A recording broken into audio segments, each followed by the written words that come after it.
নমস্কার বন্ধুরা, আরও একটা ভিডিও নিয়ে চলে আসলাম। তো দেখো ঘরোয়া পদ্ধতিতে কিভাবে ফুটি তৈরি করতে হয় সেটা তোমাদেরকে আজকে দেখাবো। তো দুটো এর জন্য নিয়ে নিয়েছি পাকা আম, খুব সুন্দর মিষ্টি দেখে দুটো পাকা আম নিতে হবে, আর একটা নিতে হবে টক আম, একটা কাঁচা আম নিতে হবে। নিয়ে সেটাকে ভালো করে পরিষ্কার করে টুকরো করে কেটে মিক্সিতে পেস্ট করে নিতে হবে। তারপরে এই যে আমের পাল্পটাকে কিন্তু আমাদেরকে বার করে নিতে হবে একটা ছাঁকনির সাহায্যে, কারণ যাতে এর মধ্যে কোনো রকম আঁশ না থাকে। তোমরা দেখতেই পাচ্ছ আমি কিন্তু একটা ছাঁকনির সাহায্যে এটাকে খুব ভালো করে ছেঁকে নিচ্ছি, যাতে এর মধ্যে কোনো দানা ভাব বা কোনো আঁশ না থাকে। চলো এই ছাঁকনির থেকে ছেঁকে নেওয়া যাক। এই দেখো কতটা আঁশ বেরিয়েছে। তো এইটাকে কিন্তু আমি আর নেব না, এটাকে আমি সাইডে রেখে দেব। তো চলো এটাকে আমি সাইডে রেখে আসি।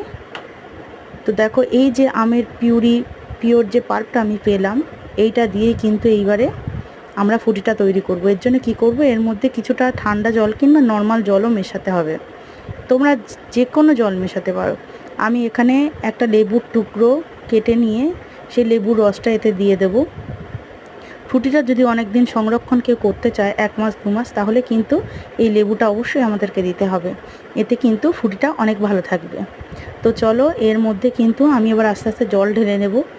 আর লেবুর মধ্যে কতগুলো দানা পড়েছিল, লেবুর দানা এর মধ্যে, যেটা আমি তুলে ফেলে দিলাম।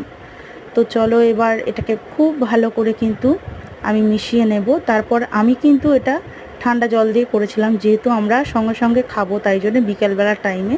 তোমরা চাইলে নর্মাল জলে করতে পারো, কারণ তোমরা যখন ফুটির বোতলে ঢেলে ফ্রিজে রাখবে সেটা অলরেডি ঠান্ডা হয়ে যাবে।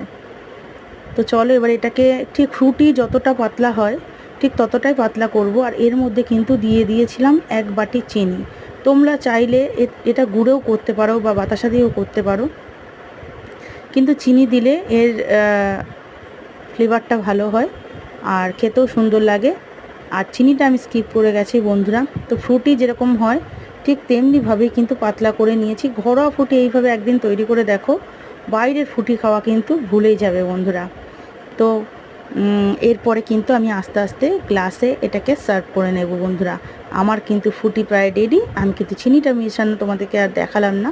এই দেখো ঠান্ডা ঠান্ডা কিন্তু ফ্রুটি আমাদের তৈরি হয়ে গেছে।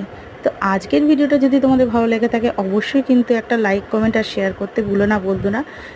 যারা আমার চ্যানেলটা এখনও সাবস্ক্রাইব করোনি, তারা অবশ্যই চ্যানেলটাকে সাবস্ক্রাইব করে বেল বাটন প্রেস করে অল করে রাখো, তাহলে আমার যে কোনো নোটিফিকেশান তোমরা কিন্তু সবার আগে পেয়ে যাবে।